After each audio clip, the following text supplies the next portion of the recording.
Abra a tua Bíblia no livro de Mateus, capítulo 26. Quando Jesus está no Getsêmani.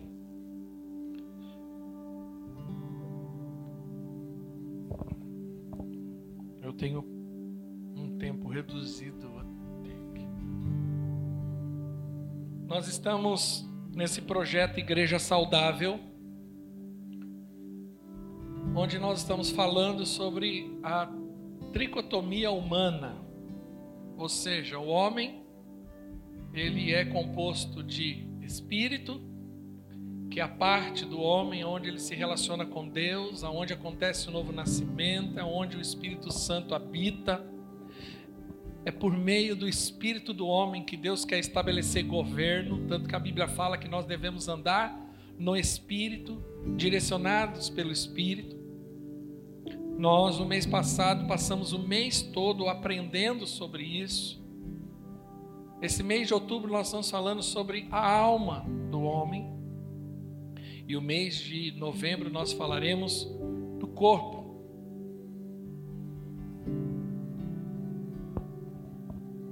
Eu queria ler esse texto que diz assim, no versículo 36, quando Jesus está ali próximo de ser preso e ser crucificado e depois ressuscitar. Então Jesus foi com seus discípulos para um lugar chamado Getsêmani e disse-lhes: sentem-se aqui enquanto eu vou ali orar. Levando consigo Pedro e os dois filhos de Zebedeu, começou a entristecer-se e a angustiar-se. Jesus não estava nada feliz naquele momento. Disse-lhe então: a minha alma está profundamente triste, numa tristeza mortal. Olha o nível da angústia, né? Fiquem aqui e vigiem comigo. E indo um pouco mais adiante, prostrou-se com seu rosto em terra e orou: meu Pai, se for possível, afasta de mim esse cálice, contudo não seja como eu quero, mas sim como tu queres.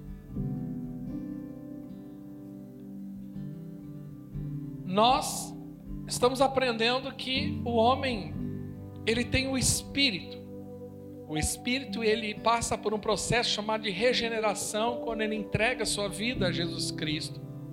Quando ele se arrepende dos seus pecados e recebe Jesus como seu Senhor e Salvador, algo sobrenatural e espiritual acontece nesse momento, que é o novo nascimento, onde o Espírito de Deus entra dentro do homem, e agora o homem tem o seu espírito regenerado.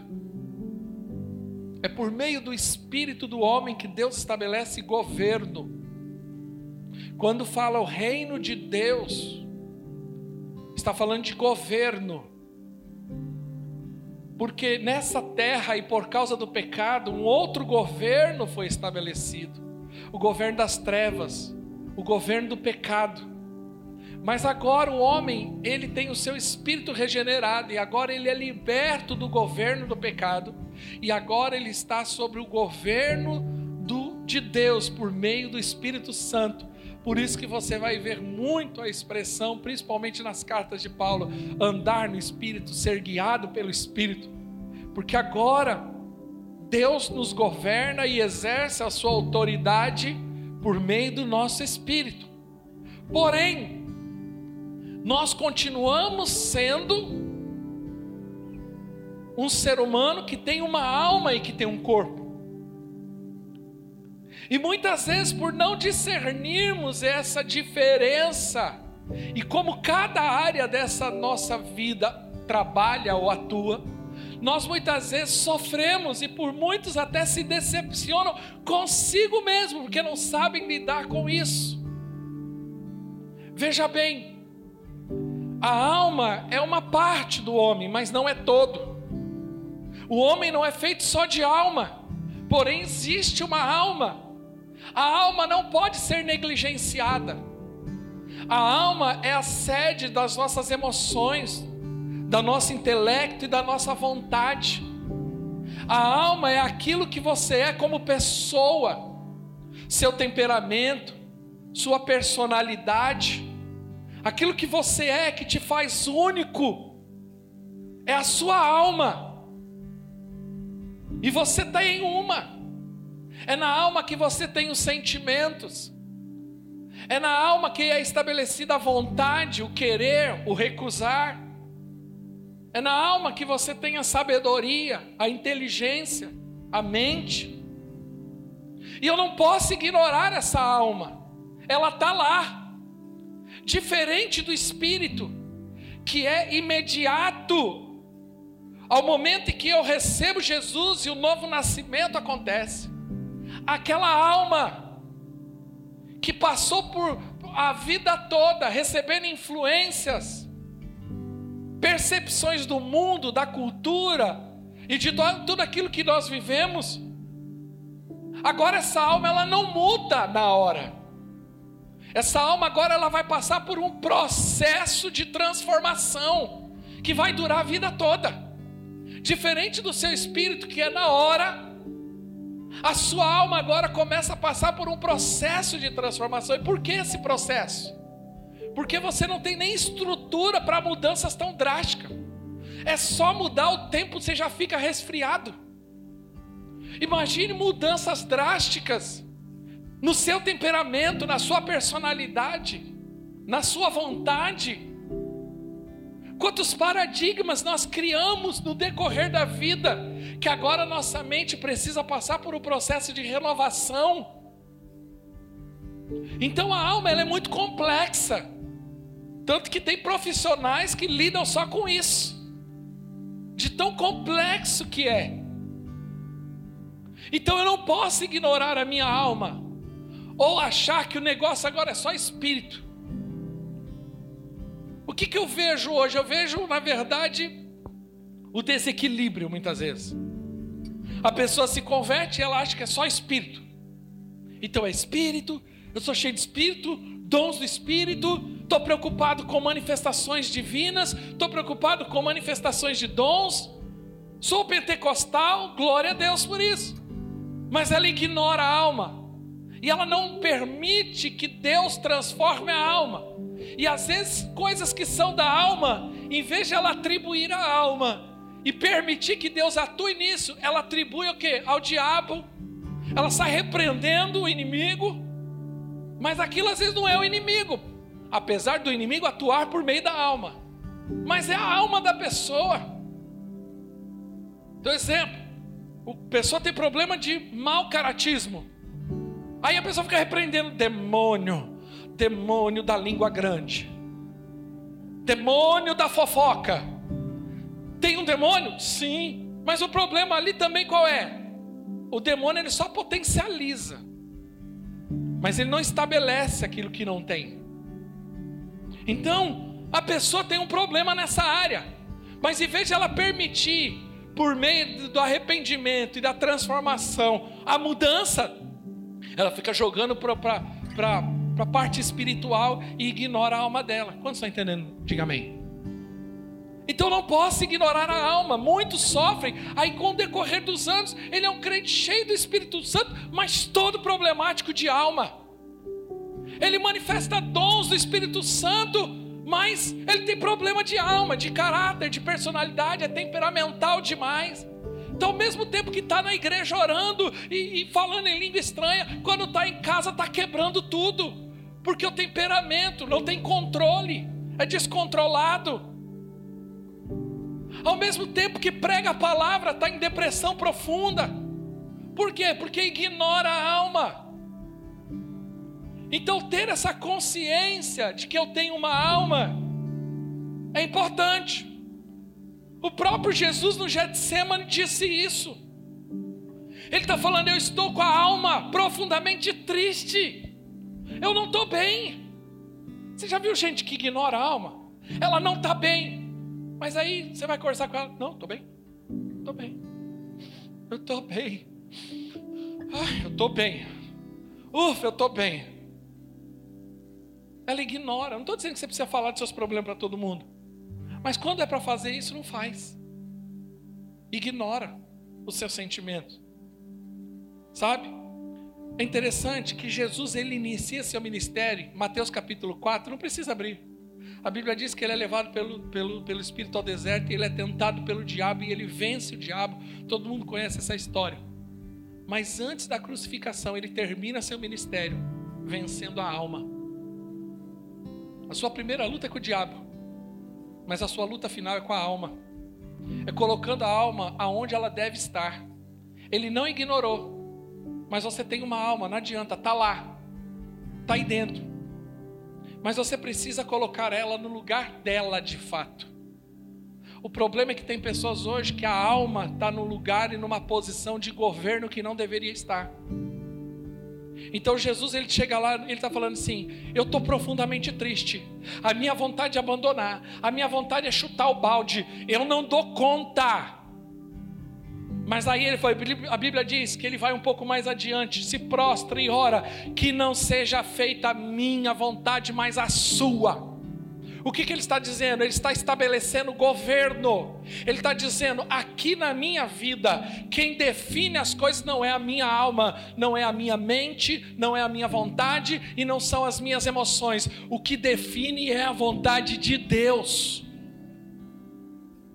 É isso que Jesus está falando. Sabe? A alma, ela é composta justamente disso. A mente é a sede do nosso conhecimento, da nossa sabedoria. A vontade é o nosso querer, é o nosso desejar, é o recusar, é fazer escolhas. São as nossas decisões, estão lá dentro, está na nossa alma. E essas decisões podem ser influenciadas conforme o estado da sua alma. Por isso que viver pela alma é um perigo. Quando a Bíblia fala assim que o coração do homem é enganoso, é porque viver pela alma pode ser que suas decisões possam ser baseadas em sentimentos errados. E as suas emoções. Nós aprendemos aqui semana passada com o Carlão pregando, que já foram ditos que existem mais de 2.000 emoções. 2.000 emoções. Imagine, já não é fácil lidar com tristeza, não é fácil lidar com angústia, 2.000 emoções, aí você coloca as mulheres ainda, homens, entendam as suas mulheres, aí mulher você tem um elemento, assim, um upgrade, que são os hormônios. O que os hormônios fazem? Com as emoções, entendeu? Então você tem, por isso que às vezes muito casal tem problema, porque o cara tem um ser humano ali dentro da casa dele, com 2.000 emoções, com 2.000 configurações. E aí você coloca um upgrade chamado hormônio, que faz aquelas emoções.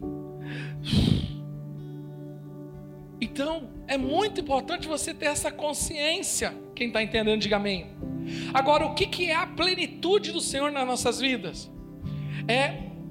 Ela se manifesta quando é estabelecido o senhorio de Deus sobre a nossa alma.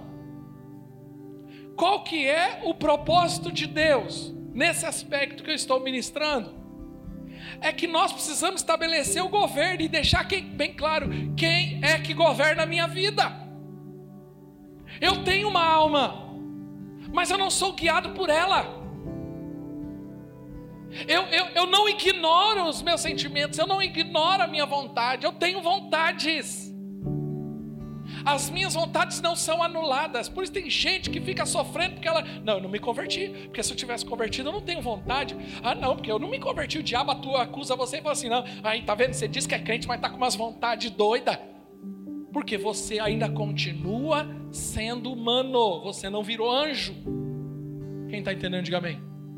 Mas aí a pessoa cai, não, tá vendo? Aí ela entra em crise, aí ela chega uma hora que ela fala assim, não, aquilo tudo foi balela, porque eu continuo tendo vontade. Eu sou crente, eu amo Jesus, mas tem dia que eu tenho a vontade de matar alguém. Eu me vejo torcendo o pescoço. Ah, miserável, eu não sou crente nada. Então ela ignora. Sabe? O que é uma pessoa almática? É quando uma pessoa é governada pela alma. A sua mente, sua razão, que governa. A sua vontade. Ela vive fazendo, ela é precipitada, ela faz as coisas, não pensa, aí quando vê já fez. É a sua vontade que está no governo. Você já viu a pessoa? Às vezes você pega um viciado. O viciado é assim, normalmente o problema dele é isso. É a vontade dele, quem governa é a tal da droga. Seja qual for. Quando ele vê, ele já fez. Aí quando ele entra em volta na consciência, ele fala assim, meu Deus, quando eu vi eu já fiz. Por quê? Porque a vontade dele está sobre o domínio, sobre o governo daquela circunstância. Por isso que a Bíblia fala que um dos frutos do Espírito é domínio próprio. É controle da minha vontade. É controle das minhas emoções. Tem gente que é dominada pelas emoções. Ela vive assim. E aí ela entra em arrascada, tem problema, cria ambientes problemáticos, aonde passa dá problema. Já tem um estigma lá, estigmatizado. Olha lá, o problema chegando. Confusão, barraqueiro, vive arranjando briga, fala sem pensar. Quando vê já fez, já xingou, já brigou.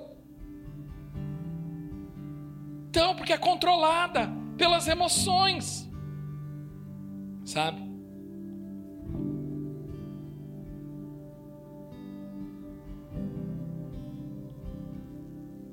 As Escrituras dizem que aqueles que andam segundo a alma são carnais. E carnal não é quem anda no pecado ou na prática do pecado, mas carnal é aquele que anda dirigido pela alma, porque quem anda na prática do pecado, ele não nasceu de novo. 1 João 3,9 diz assim, todo aquele que é nascido de Deus não pratica o pecado. Então quem nasceu de novo, ele pode até pecar, mas ele não vive na prática do pecado. Quem está entendendo, diga amém. Porque a semente de Deus permanece nele e ele não pode estar no pecado, porque é nascido de Deus. Ele tem uma nova natureza. Essa nova natureza ela pode estar exposta ao pecado, mas ela não permanece no pecado, porque essa nova natureza não permite. Mas o carnal, quando a Bíblia fala do carnal, ele está falando de gente que é guiado, anda segundo a alma. Porque Deus ele habita em nós por meio do Espírito Santo. E o propósito de Deus é que depois que eu entrego a minha vida para Jesus, Ele passa a morar dentro de mim e Ele estabelece o governo, a autoridade. E agora eu começo a ser guiado por Deus, por meio do Espírito Santo que habita dentro de mim. E eu tenho que colocar a alma no seu devido lugar. Salmo 42, versículo 5. Olha que interessante. Olha o que o salmista diz. Nessa tradução está assim: por que está assim tão triste a minha alma? Em algumas traduções está: por que está abatido a minha alma? Ou a tradução que eu mais gosto para esse contexto é: aquieta a minha alma. Por que está assim tão triste a minha alma? Por que está assim tão perturbada dentro de mim? O salmista não ignora. Põe a sua esperança em Deus, pois ainda o louvarei. Ele é o meu Salvador, o meu Deus. A minha alma está profundamente triste, por isso de ti lembro desde a terra do Jordão, das alturas do Hermon, desde o monte Mizar. Aqui, o salmista está tendo uma conversa com a sua alma. Ele não está tendo uma conversa com Deus, e nem com segunda pessoa ali, não. Ele está fazendo mais ou menos assim: eu estou mal, eu estou triste, eu estou chateado, eu estou decepcionado. Aí ele vira para a alma dele e fala assim: por que está abatida, alma? Aquieta. Eu gosto dessa expressão, aquieta. Era mais ou menos assim, porque a alma, quando a gente está com a alma atribulada, como que a gente fica? Agitado, você não aguenta, você quer fazer, você quer falar, você fica angustiado. Aí eu vou tirar satisfação, eu vou lá, eu vou fazer, você vai ver, agora que eu vou fazer. A gente quer tentar resolver a qualquer custo.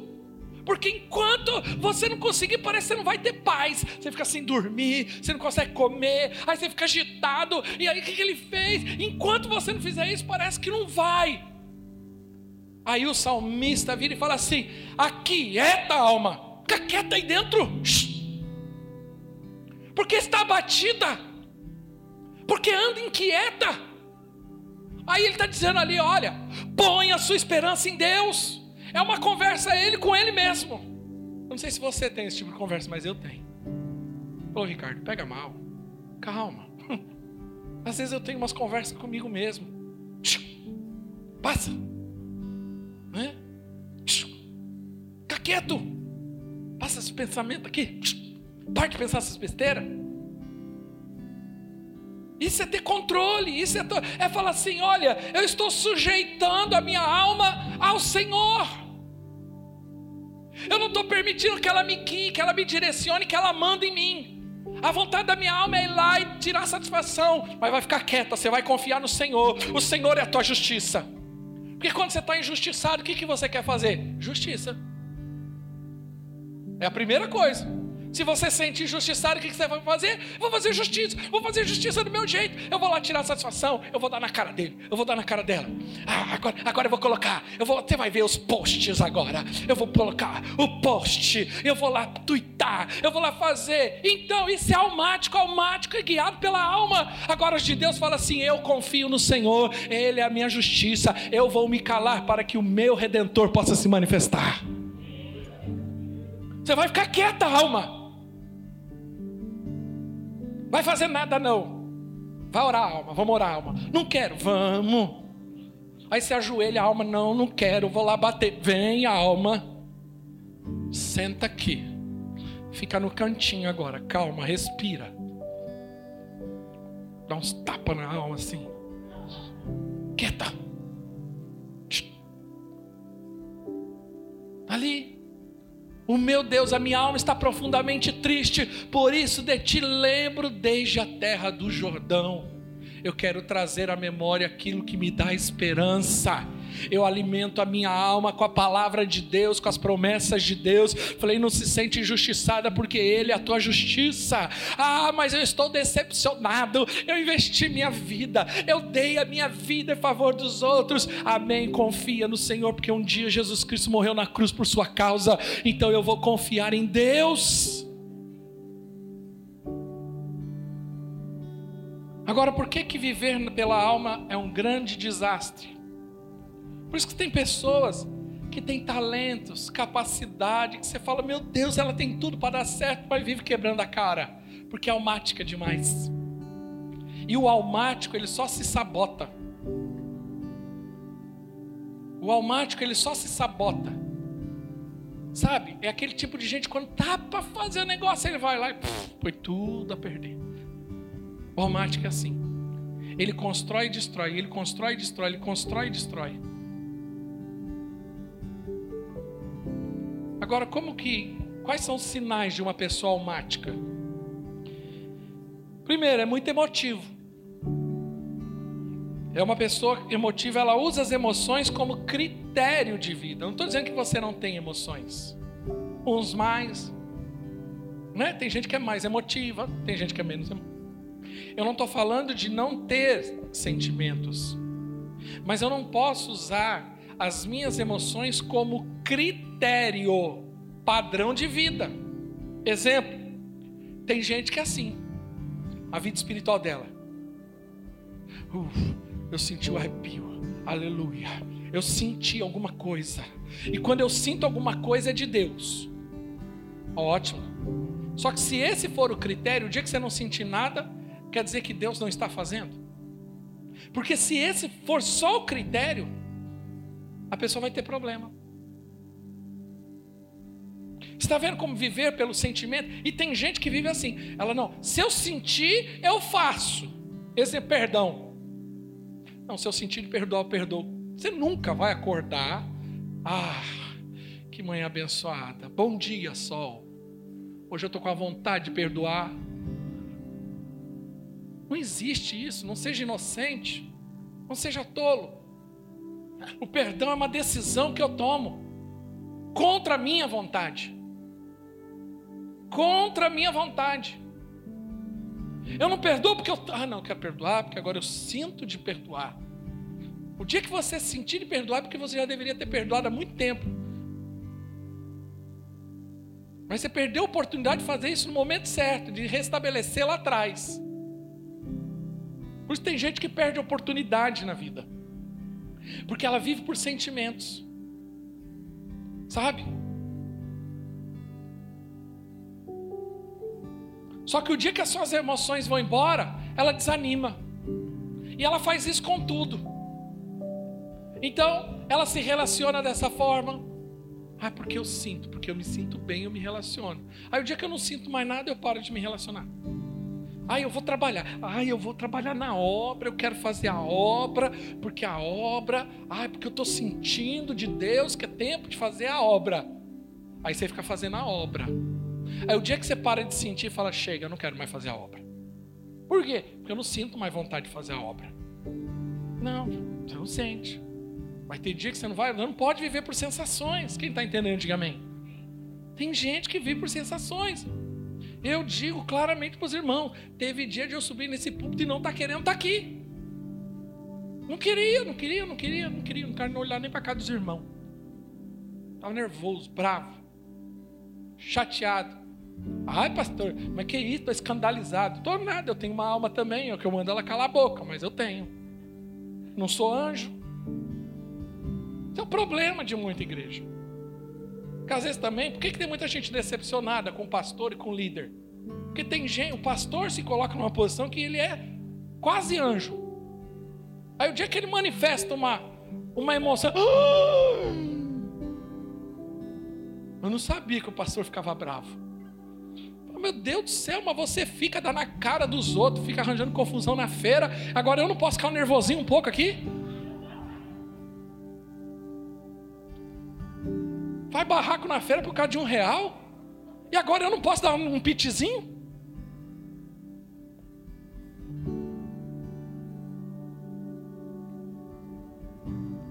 A pessoa tem a vida dela uma montanha russa emocional. É desequilibrado. Sabe? É interessante que Jesus estava profundamente triste. Mas esse sofrimento não definiu o seu propósito. Ele estava profundamente triste.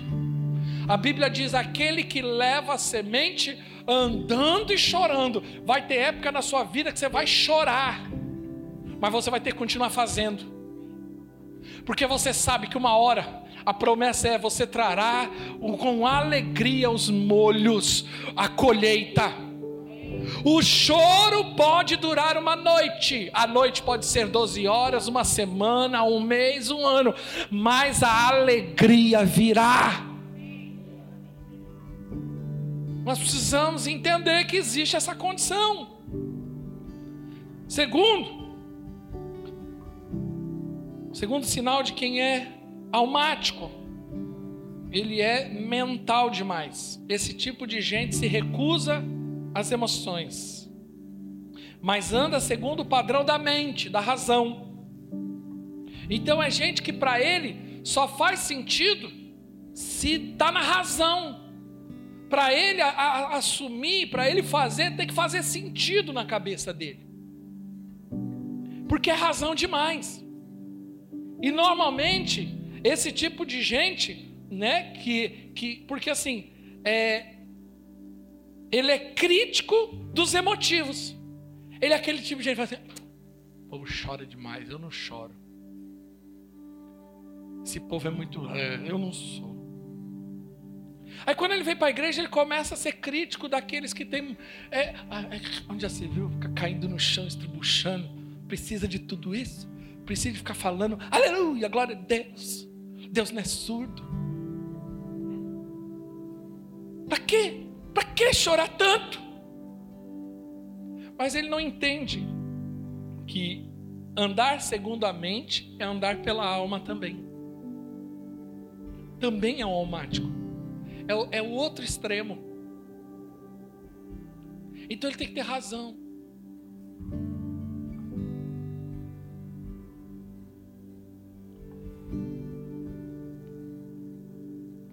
Pensa comigo.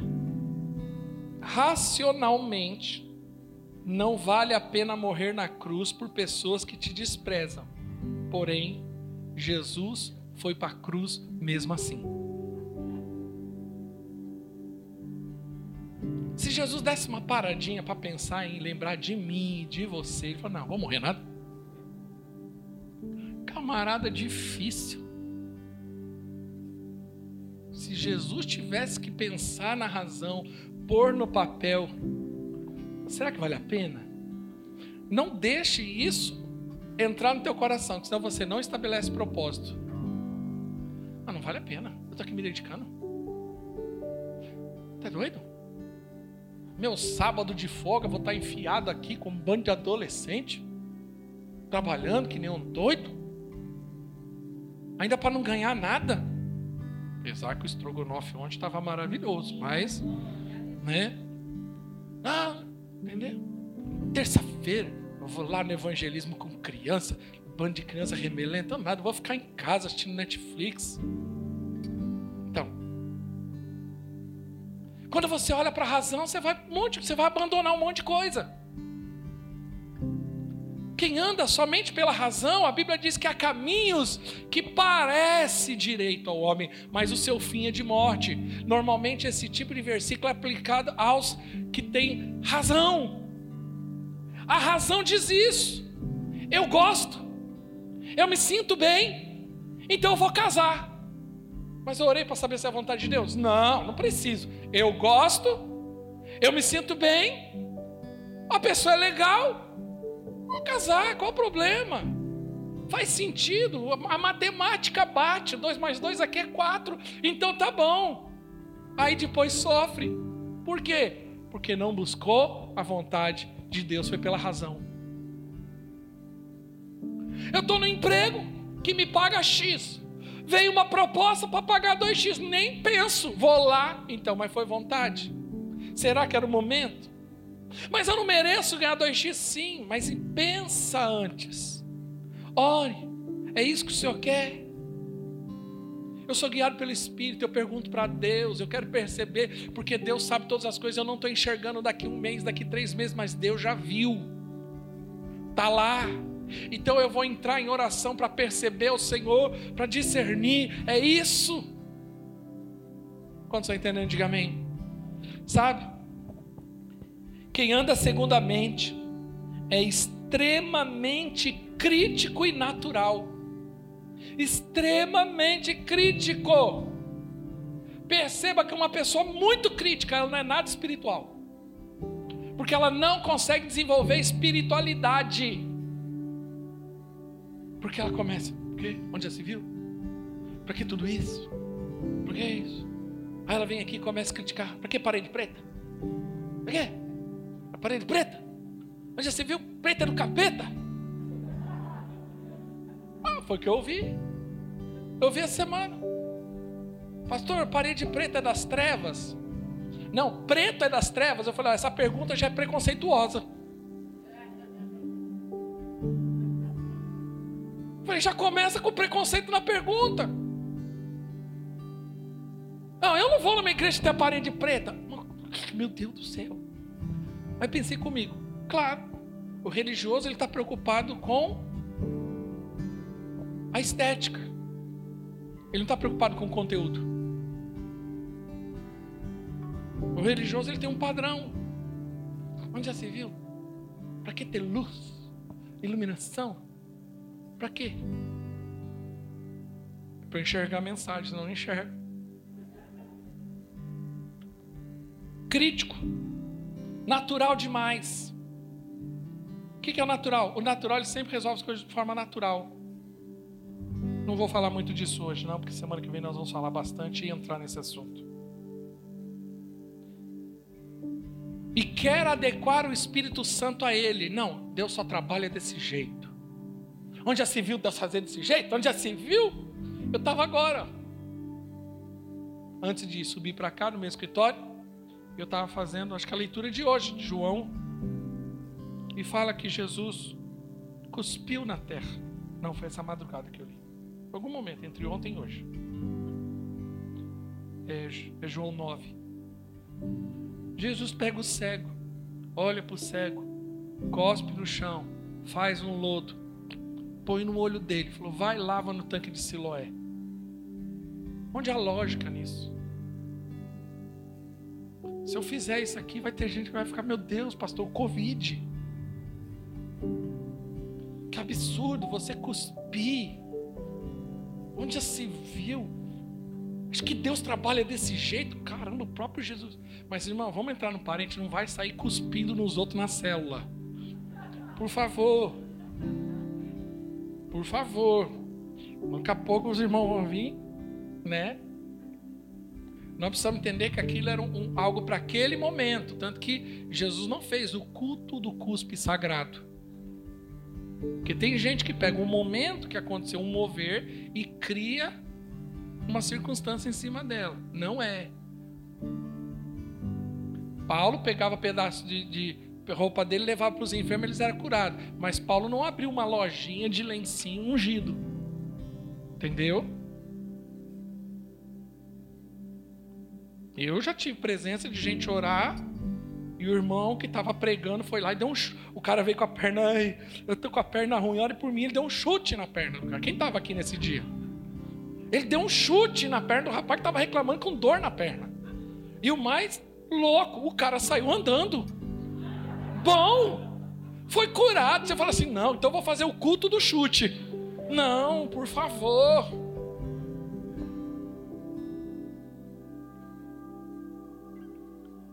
Mas a pessoa quer adequar o Espírito Santo. Nós precisamos entender o seguinte: o Espírito Santo não está preso a nossas vontades. Ok? O Espírito Santo ele age do jeito que ele quer. O Espírito Santo não precisa de mim, de você. O Espírito Santo precisa de igreja. O Espírito Santo ele age onde ele quer, do jeito que ele quer. O padrão é dele, não sou eu que defino o padrão para Deus, perdão. Sabe? Normalmente, aquele que anda pela razão são religiosos.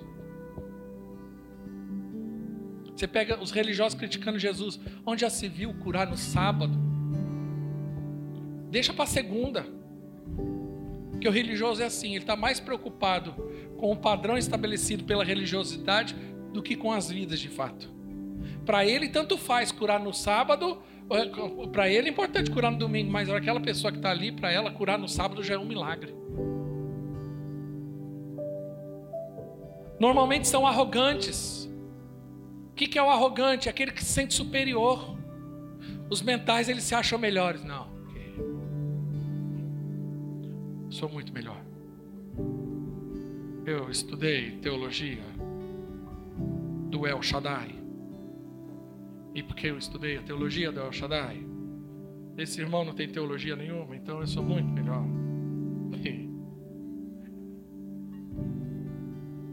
Tudo aquilo que você faz que te torna arrogante, te estragou.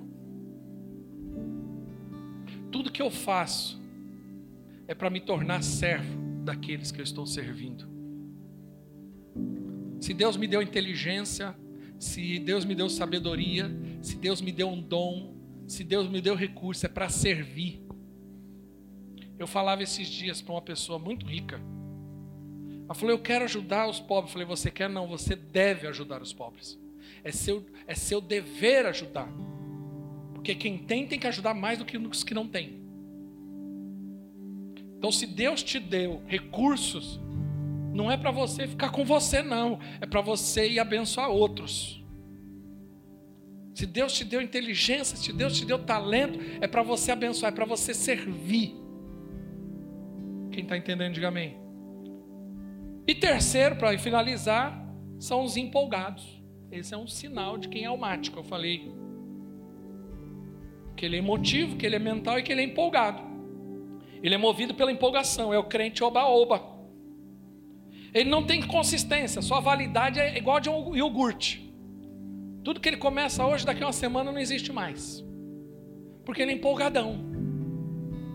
Eu tenho uma frase, quem trabalha comigo sabe disso, que eu digo, eu não me empolgo com os empolgados. Essa frase eu uso para comigo. Então às vezes vem gente muito empolgada, pastor, eu quero fazer isso aqui. Eu falei, então tá bom, vamos fazer, glória a Deus. Então existe um processo, existe um caminho. Não, vamos fazer aqui. Eu falei, não, existe um processo, um caminho, vamos lá, vamos começar. Você tem o passo 1, o passo 2, o passo 3 e o passo 4. Até porque eu preciso ver frutos, eu preciso, estabelecer relacionamento, preciso estabelecer aliança. Não é assim. Não, a pessoa vem na empolgação e da mesma jeito que ela vem, ela vai embora. Aí ela deixa tudo na mão. Aí depois quem fica olhando com cara de tacho? É você. Ah, nossa. Uma pessoa deixou na mão assim. Quem está entendendo, diga amém. Sabe? O empolgado, ele só faz quando tem vontade. Por isso que obra de Deus não é feita por empolgados. É por comissionados. Obra de Deus não é feita com povão, é com discípulo.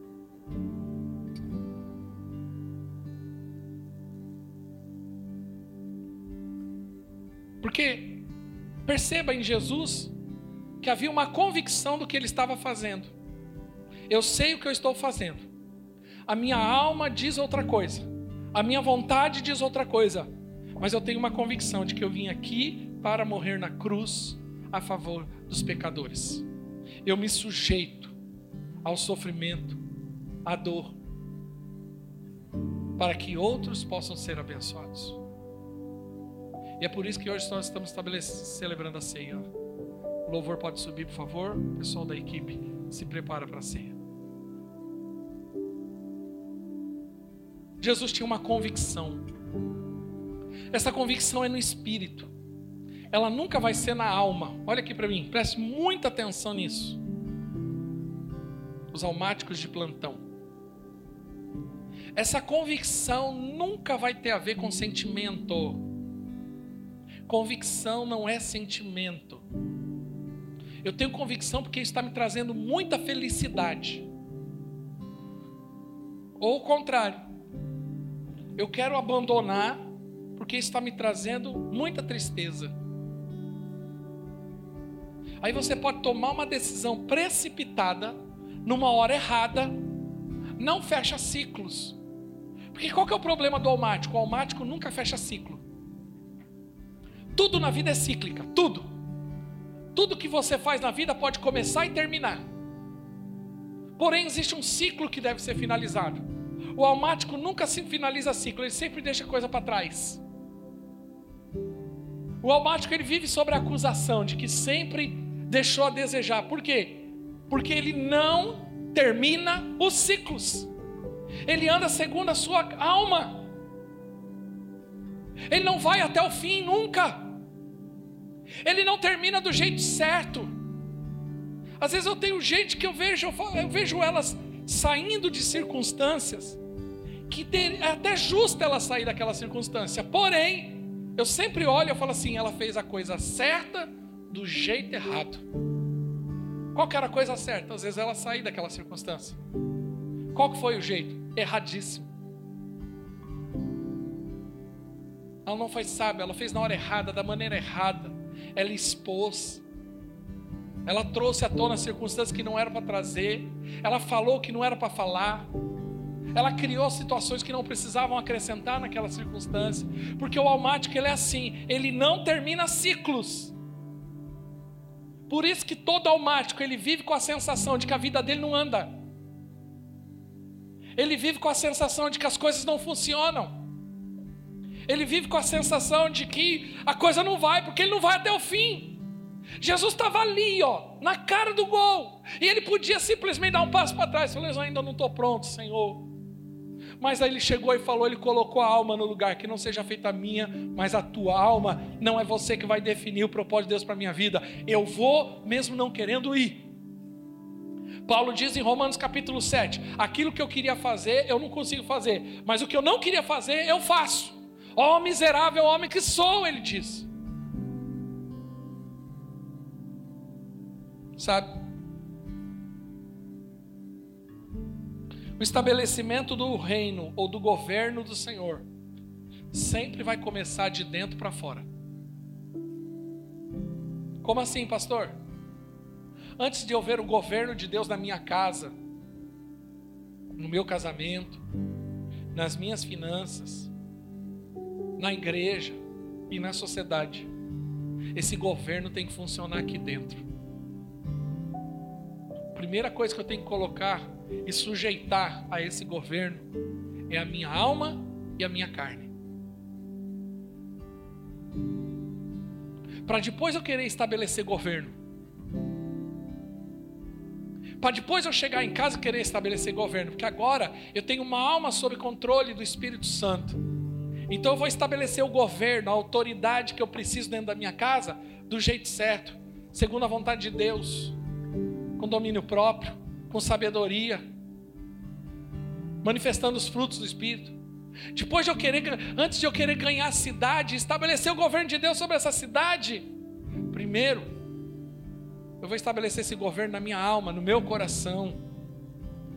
Eu não sou mais uma pessoa precipitada, impulsiva, que fala sem pensar, que age sem pensar, que faz loucura, ou que anda pela razão somente, mas é alguém que ouve o Espírito Santo e fala: Deus, qual é a tua vontade?